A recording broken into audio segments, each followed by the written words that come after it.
Welcome everybody. I'm Tripp Anderson, Executive Director of AVA Gallery and Art Center. Thank you for coming.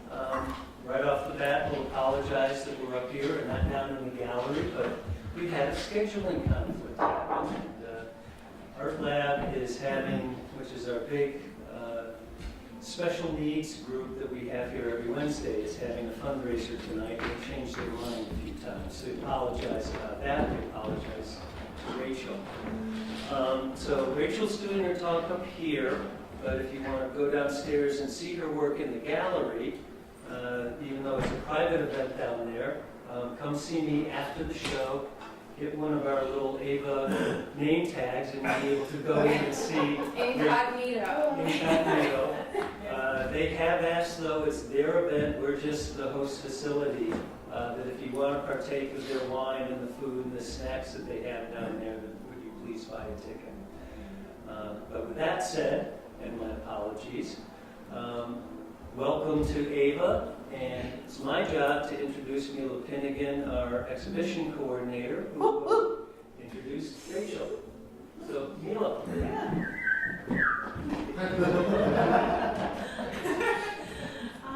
Yeah. So thank you all so much for coming tonight.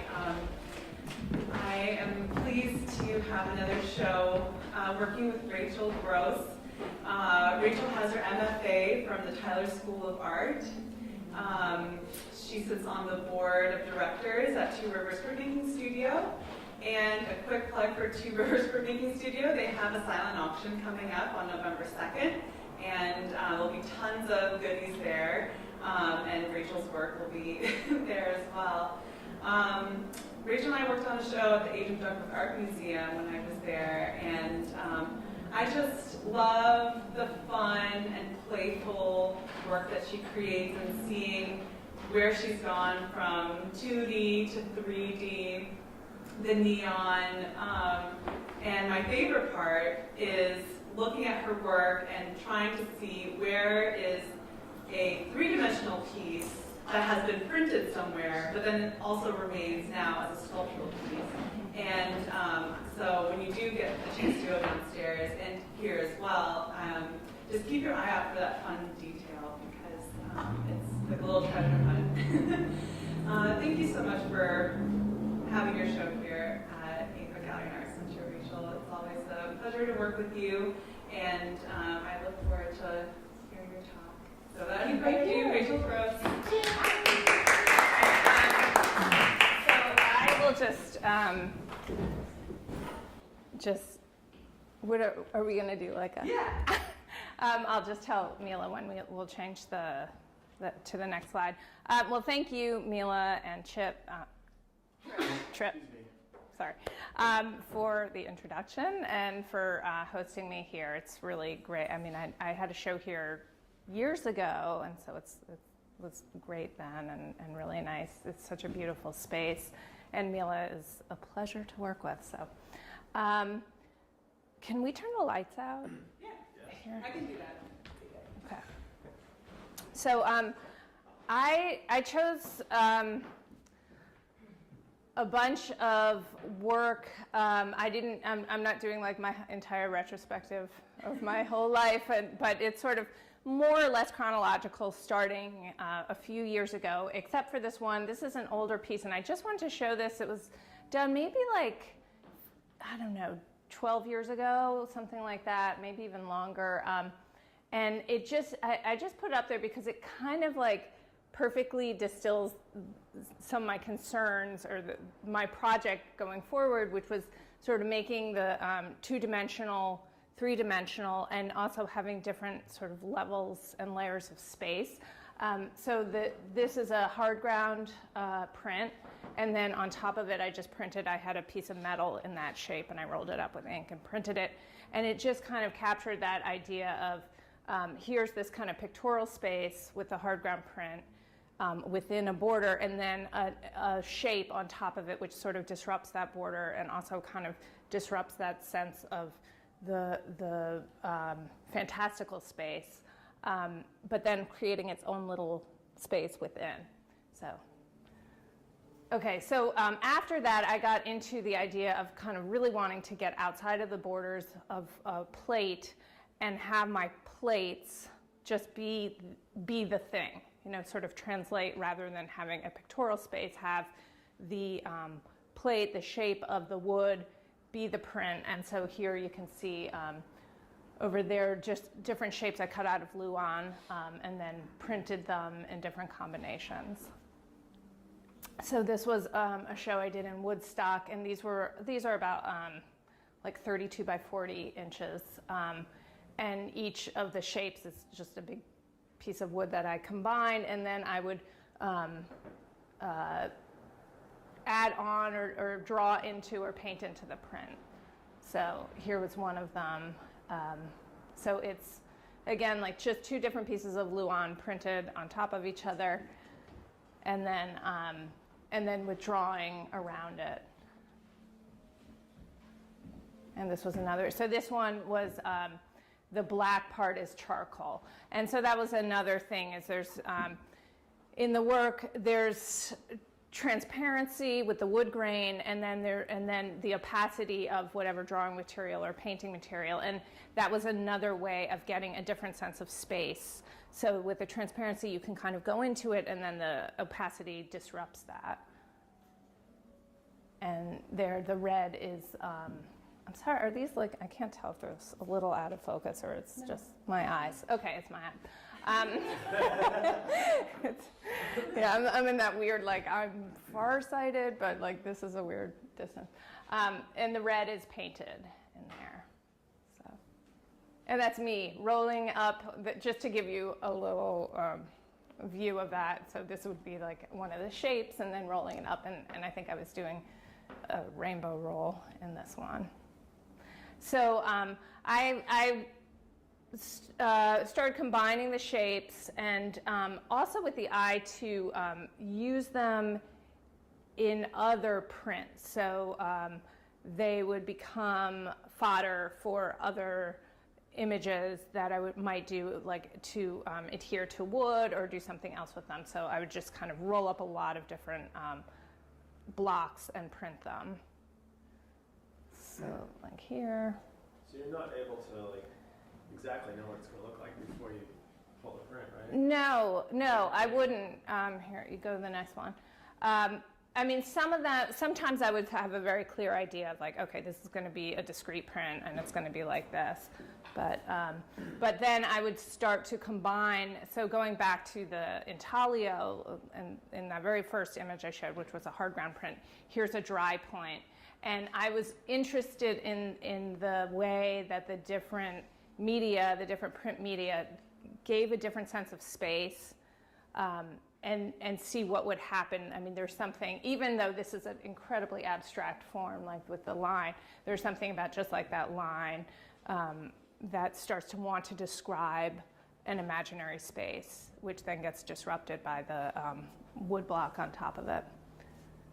Okay, so here's some more of the blocks. And then, of course, I became, over the years, very seduced by the blocks themselves, as always happens. I mean, it's sort of like the printmaker's dilemma. You get really into your plate, but like you wouldn't display the plate because then any printmaker's like, that's the plate. Like, it's like, yeah, of course copper's cool. Like, get over it, make a good print.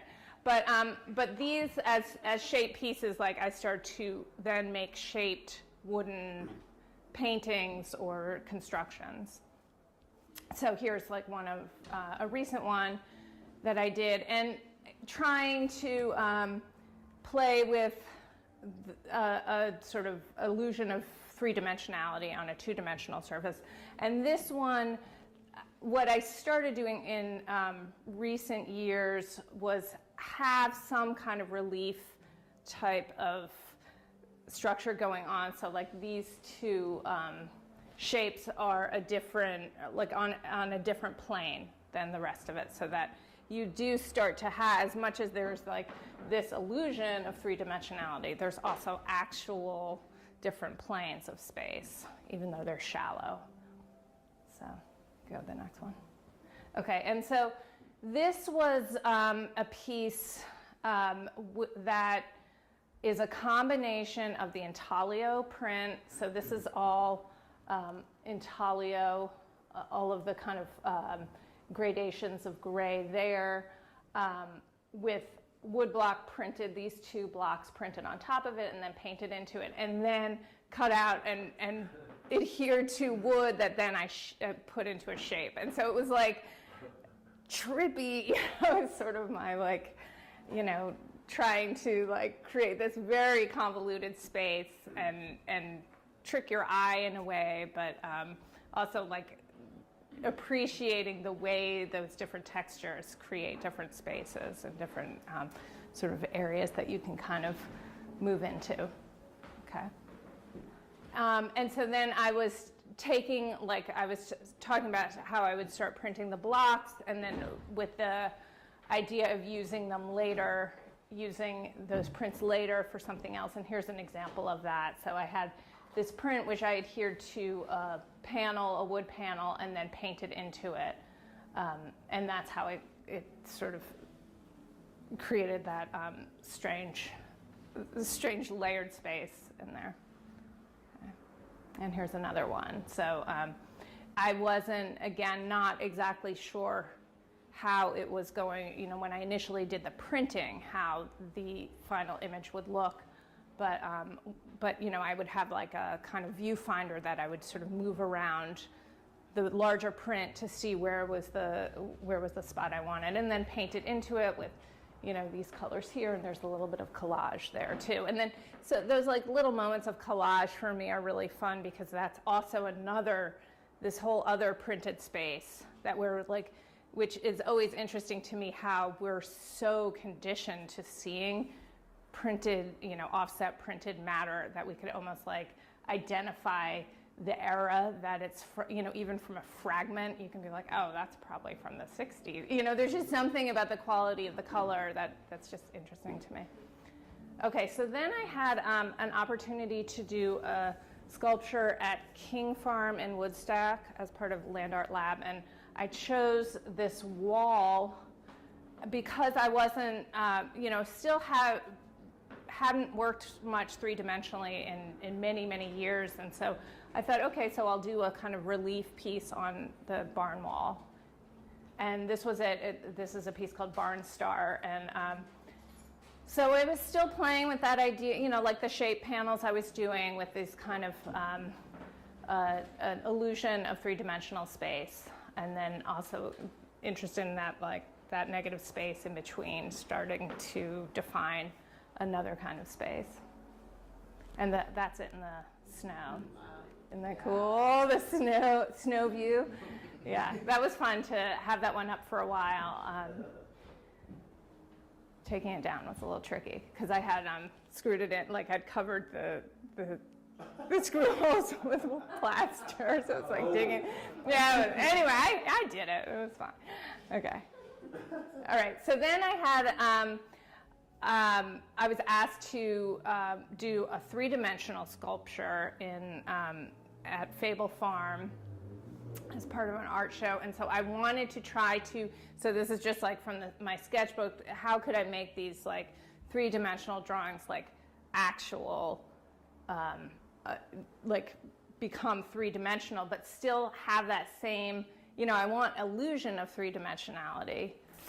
So, and this is so this was, isn't that cool? That was like a little stop motion animation I did. So I did this little model, and then you can go to the next. And so this was the actual piece. It's actually double thickness of plywood, and it's painted with very, you know, like an oil-based paint, so it was able to withstand weather for a little while, for a year. How big was your model? What? How big was your model? The model was like table size, and so this is about, and you can do the next one. So this is about like 10 feet wide, maybe a little longer. Oh my God, it was unbelievable. It was in two parts, but it was still like insanely heavy. I mean, I can't even tell you. It was, yeah. That just gives you a little sense of scale, that guy. I can't even remember who he is. That's my new husband. Yeah. Okay. What? Does it look like it?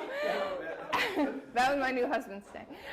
Okay, so then I had another. Then the following year, so I guess we're into 2017. I was doing another piece for Land Art Lab at King Farm, and sort of playing with the idea of like two different kinds of textures being combined. So this is just kind of a little sketch that was, well, you'll see, we'll show you. This is what I ended up doing. So it's a piece called Slipstream, and it's just a piece of plywood, a screen, a metal mesh screen that I painted, and that was the same summer actually that I did that other one, the big heavy one. So this was great, but even still, you know, it was still a little bit heavy. In fact, I feel like I had my parents help me here, which is hilarious. Like my late 70s parents were like up on ladder. It was crazy, but.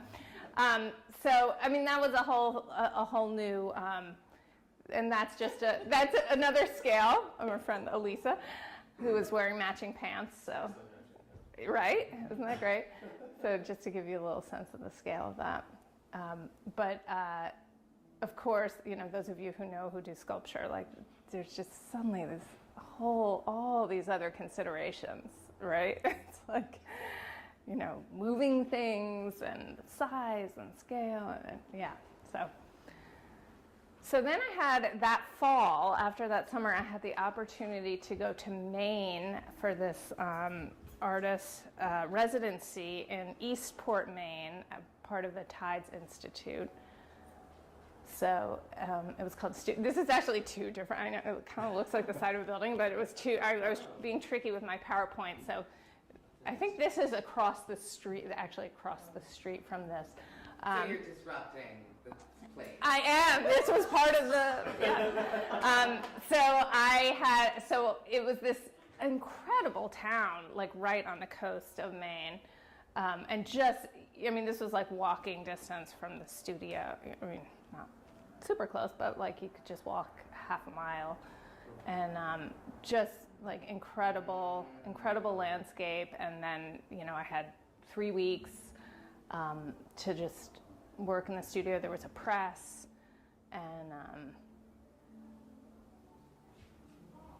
and so I was doing, again, shaped wood blocks, and then was very, you know, not even realizing it was very influenced by the colors, as you can see.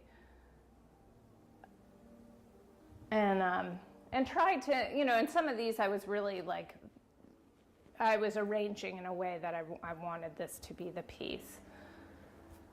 And then this is just an example of my blocks, and you can see the color, you know, it's so funny when I actually saw all the colors that had been rolled on, they were all the colors that I'd been looking at. I mean, and it was really not like over, you know, it wasn't like with the front part of my mind doing that.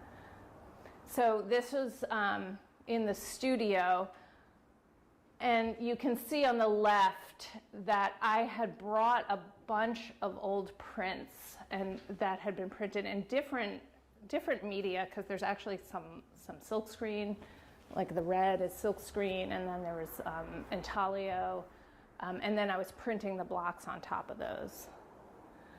And then also working on the wood panels, and then creating shape panels, and then I was still kind of playing with that screen, sort of attaching it to the wood panels. So this is more in the studio that I was working in, and I started. Are those drawings in the back, though? Yeah, so I started doing charcoal drawings. And this was another little inspiration, like these crazy nets in the water. There's just there was like actual industry there, like they were doing lobster fishing and stuff. But that was kind of an odd. And this is after your barn piece. Yeah. Your side of the barn piece with the mesh? Yes, it was. It was after. That was in the summer, and so this is in October. And so these are the charcoal drawings I was doing, because it was just, you know, with printmaking, it's, you know, the process is slower than even with relief, which is quick, but it was still, sawing out the blocks. So I wanted to just like really go through these images quickly, generate them. And I hadn't done, big drawings in a while, so that was also nice to do. Okay, so now we're sort of moving time. We're back in Vermont. It's winter. Here's my backyard. The dogs sitting, waiting for something to happen. And you can go to the next one. And so I was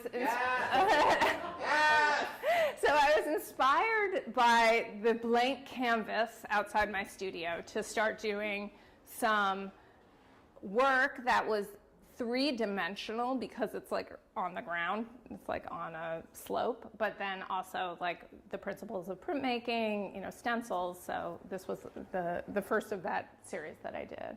You can go to the next one. Again, kind of thinking about this like negative space that starts to define a space. I had this like scrim that I just spray painted and then cut out a shape. So. But that photograph is in color, and it's amazing how the forest looks like black and white. Right. Well, this was very. You'll see. There's some other ones like that, and then you can play that video. My in-laws were moving out of their house and that they lived in for over 50 years, and my mother-in-law one day like handed me this like bunch of silk scarves, and they were. I mean, they're I probably wouldn't have worn them, but they were just so beautiful, and so I put this one up, and I just loved how the shape, when it's, as it moved in the wind, it created like these different perspectives. So. And when you're doing this, are you looking at the shape and the snow underneath of it too? Or are you just, I'm seeing the whole thing as a whole image piece. Yeah. Like this, point to it, look at that. Like this little line in the snow. Like that. Oh, like am I being intentional? Yeah. Well, I was definitely, I had my tripod and my camera, so I was trying, I have like a lot of different variations and trying for an angle that I felt like was somehow gave a nice composition to which was the other one you had the picnic table, which had the hump of snow and then had the cutout in the foreground. Right. Okay. Right. Yeah. I mean, I wasn't like hauling the picnic table back and forth or anything, but I was looking for, Are you? Yeah. Sorry. Do you think about phenomenology at all? No. Okay. Because I'm familiar with, there's this concept called queer phenomenology. Yeah. And it's the scarf, and it's like the simple, quote unquote, simple materials, but it becomes, the phenomenology is all of the things that surround it that make it the thing. Oh, so like because it's my mother-in-law's scarf, Well, and also because the wind's blowing so Yeah. and all of these things, that all becomes part of the work. Oh, interesting. It's a weird place. Like, Yeah. There was a crit that I had to deal with a girl being like, I put this vial under my pillow for 2 days, and this is my art project for this crit. Right, So right. it can. Yeah. But there's something really poetic about the way that it is like the line in the snow. Right.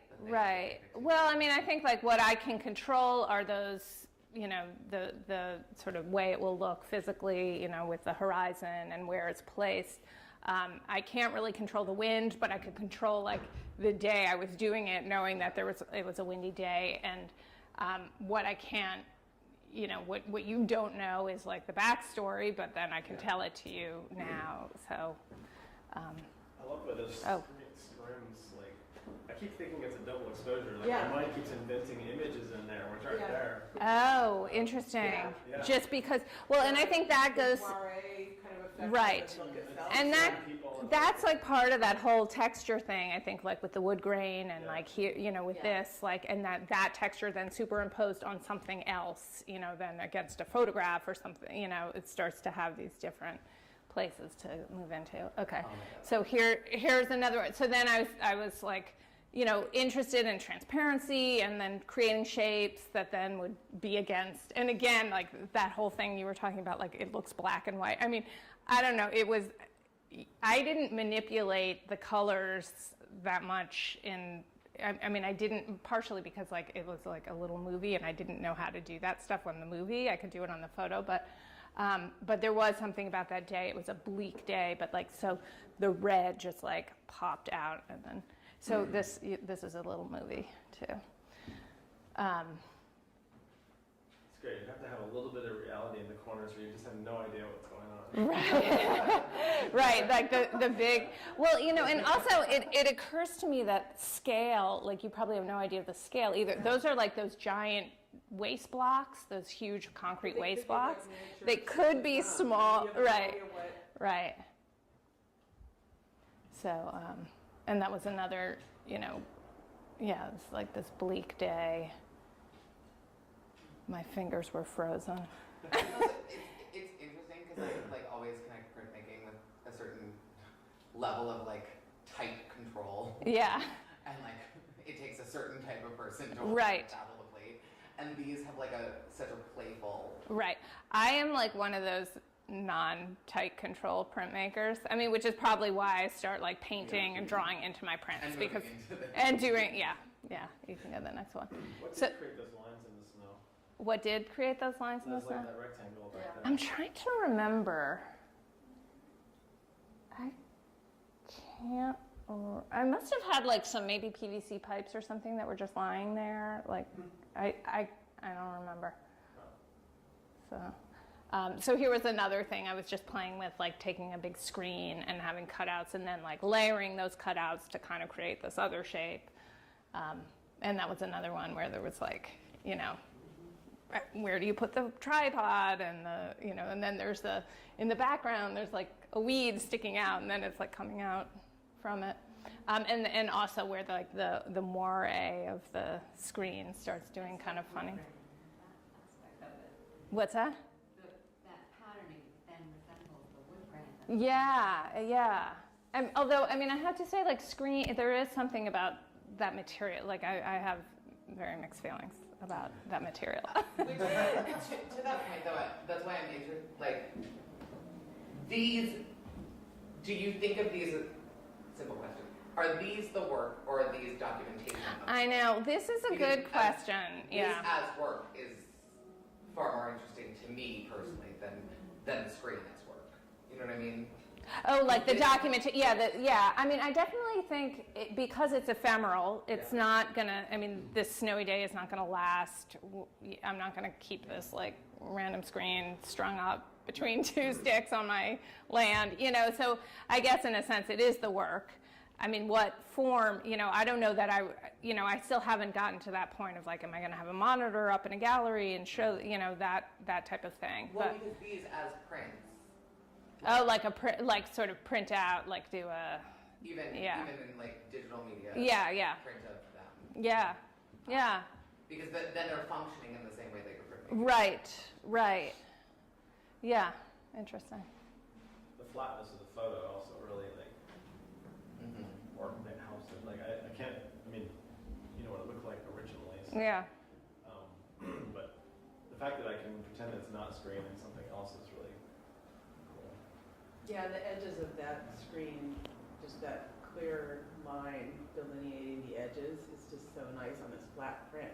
And it looks kind of cyanotype like it looks photogrammy. It looks Right. There's a connection to like, and documentation as work is like a thing.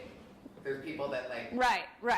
that Right. like the thing is the documentation. Right. And like Right. everything's ephemeral, whatever. So that's why I wanted to kind of hope that you could clarify it, because this is seductive as Yeah, yeah, I don't have tons of clarity on it right now, but thank you for your comments.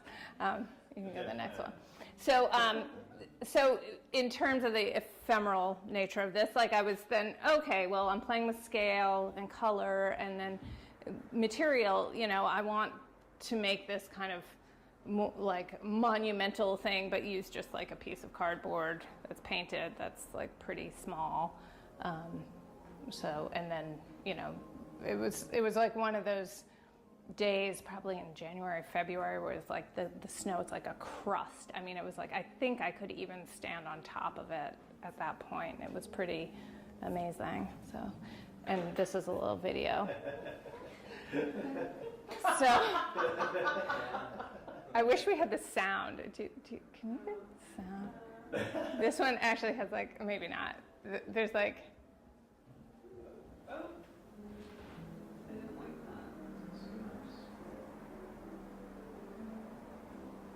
is there a little volume thing on the far end?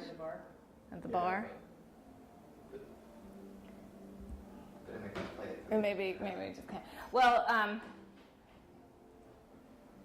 It says all right. Well, it was done slow motion, and so there's like this. You'll just have to take my word for it. There's this crazy sound. It's like it was so loud, like just from. Oh, yeah, That's not very animated, that it actually skidded down the hill. What? Oh, it did. Yeah, I was like perched on the hill, and I had a stick, and I was like letting it go, and I had my like little clicker. It was pretty fun. So I kind of had this like little bout in this winter where I was into filmmaking, and that was one of the. I also have one I didn't show of like a delicata squash rolling down the hill too in slow motion. I should have put that in. If I'd known this crew was here, I would have shown the delicata squash. But you just get the square moving down. You can do the next one. So then, again, you know, materials, you know, it's sort of in this, like, do I need to cut stuff out of wood? Like, what's wrong with the cardboard? And so, like, still really focused on these shapes and just kind of, like, moving shapes around and generating through these ideas very quickly because I had, you know, I could sort of make a very, you know, something out of cheap materials and something I could manipulate really easily. And so then kind of going back to the line, I was teaching dry point at the time, and so I was making some dry points myself. So this is a dry point plate. And kind of like toggling back and forth again, like how interesting it is, like in this medium, how that line really wants to define a space and a pictorial space, you know, and suddenly it's like feels very different. But I still kind of wanted to play with transparency and sort of like, you know, how could you be, you know, what are you seeing here? You know, are you seeing something standing up perpendicular to a plane, or you know, or is this all one flat plane? Go to the next one. The plate is working a lot like your screens, your slides. Right. So that's again not being, you know, I mean, part of it is like the plate tone, which I really like. It's one of the reasons I like dry point. You know, again, not being one of those super meticulous printmakers. That's one of the mediums that I love because of the, you know, you get that very expressive line, and you're just like, you know, directly like scratching the stylus through the metal. So then I was, you know, very intrigued by the line, you know, just, this is like just an example of like from my sketchbooks, like just trying to kind of just keep working a shape, a little form, and see where it goes. So then I had, again, I was going to be doing a sculpture for Land Art Lab, and not wanting to use plywood again. I had this idea of doing the linear, you know, more linear form, and so I was like, you can go to the next one.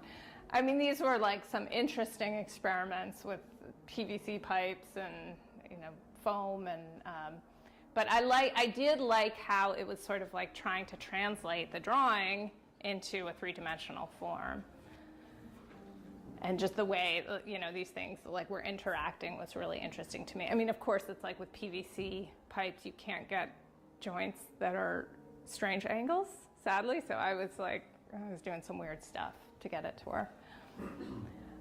So I had this idea. I had a little, there was like a little outbuilding, and I was going to do my sculpture in and around that, and I did this drawing. I took a photo of the building and I did a drawing because I thought, well, I want to have this sense of lines superimposed within the structure of the interior structure of the building. So you can go to the next. So I then got all these ribbons, and I just strung ribbons sort of from corner to corner, or just take like little architectural details of the building and attach them with the ribbons. And this is a little video.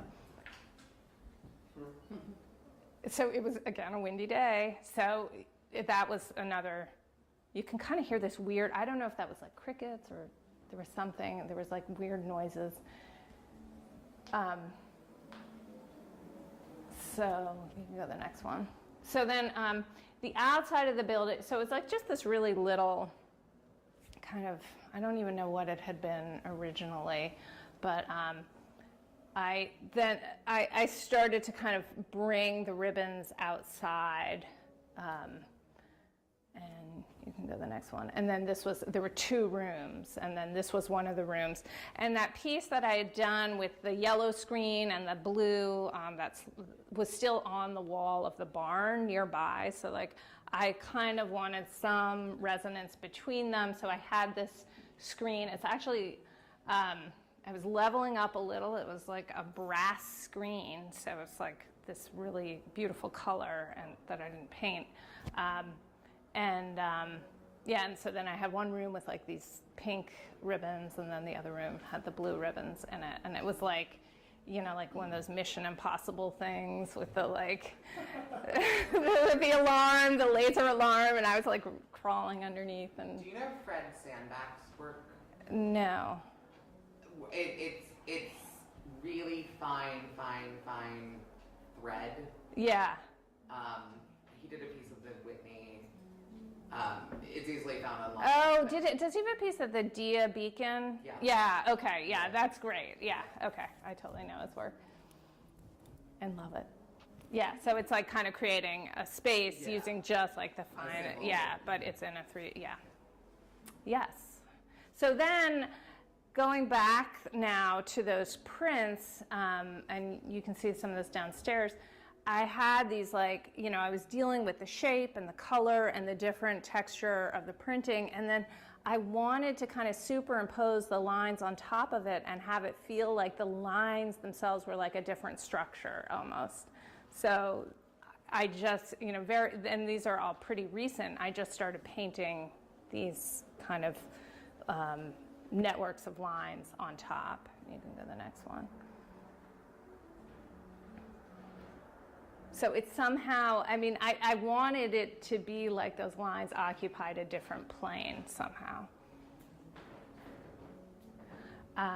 And then going back to the shaped panels, and the relief, it was funny because Mila had asked me for the title of the show and an image from the show like a year ago, and so I was like, okay, I know I'm going to have relief printing in there, and relief, seems like a time we all need some relief, and I'll just kind of, there's the title. But also it was funny because I hadn't really been thinking about it too much, but these panel pieces, there was these relief elements in these as well. And actually this is like a much thicker, this was actually part of that other sculpture I'd done, which, didn't quite last, it wasn't like a permanent thing, but then I cut it up and used some of the painted areas of that as the background, which, and this one as well. And then this one has some of the it has the wood block, like if you remember back when I was in Maine and I was like doing those prints, like this is one of those blocks and this is one of the prints that I cut up and attached to a piece of that other sculpture and then painted into it. So, and then this one as well, this is a recent one. Yes, and this right here, you can see in action. Okay. And I think this is the last one. So, and again, it's like two pieces of wood, and then there's the cardboard on top of it, you know, glued on, and then another little painted piece of wood. So it's a little hard to tell from this photo, but it's really quite dimensional. And so those last three have been done in the last few months. So I think that's it. Yeah.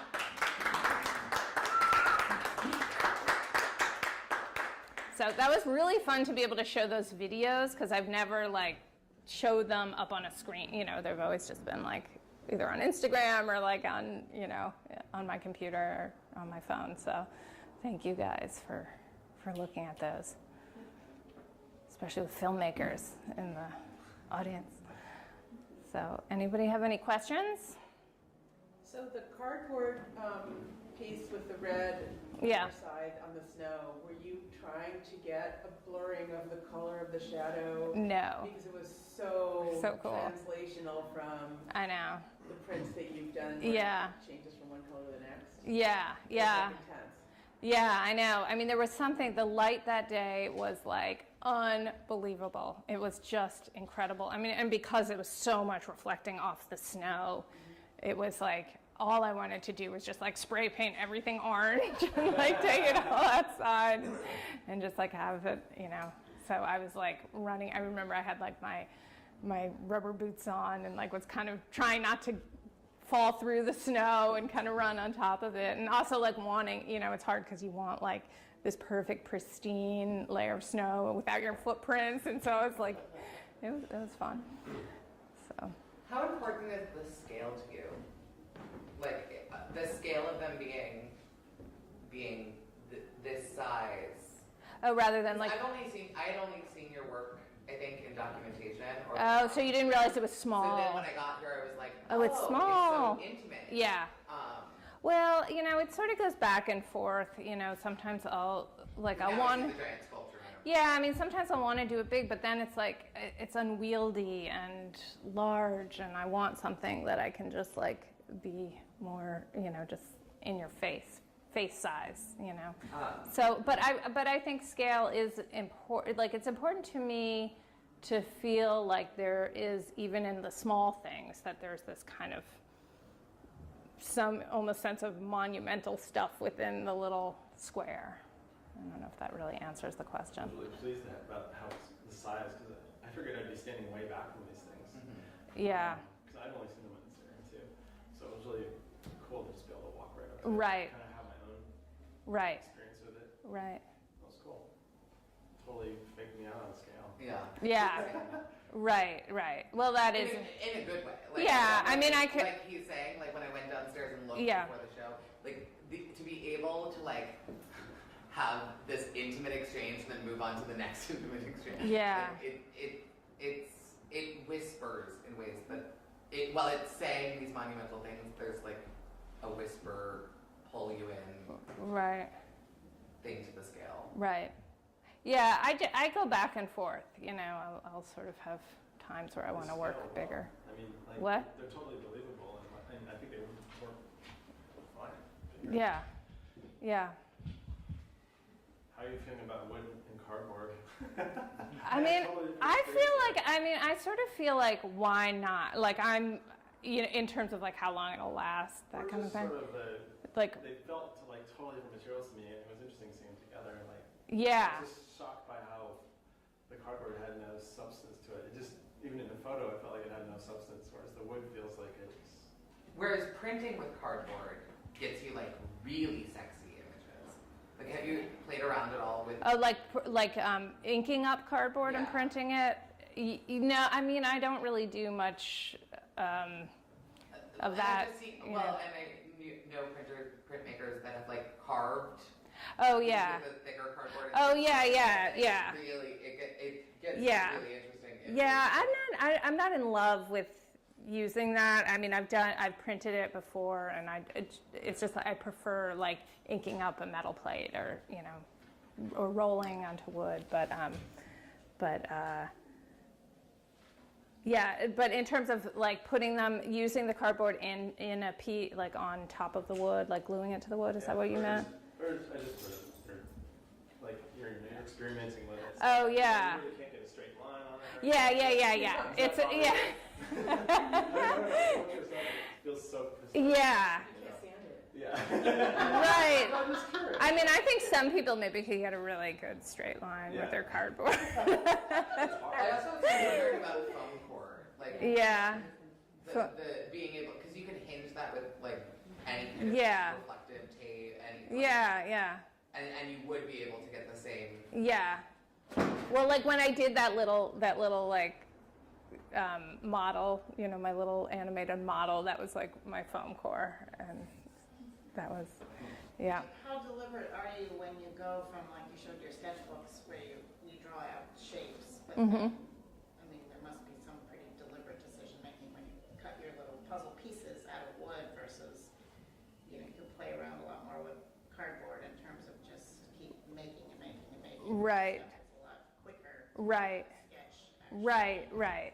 Do you pick your shapes quickly, or you repeat them, and they're not standard shapes, but they are repeated in all sorts of Yeah. ways? Do you just get attached to the form and then make more? Or? Yeah, I'll get attached to a form, I'll do a little sketch, and then see this would be a great shape to use if it combined with another one that will create some kind of three-dimensional illusion, and I'll draw it out on the wood and then erase it a couple of, like there is this kind of, it's not just like, there it is. It does feel like there's finding the shape, through the drawing for me. And I won't always realize that I've repeated the shape. Add these curves, which are really interesting, because that, at least in that one, sort of alludes to almost more background. Yeah. Right. And I kind of like that play of the curved line Right. with the angular. Right. Lots of layers. Yeah. Great. Well, thank you guys so much for coming. I really appreciate that.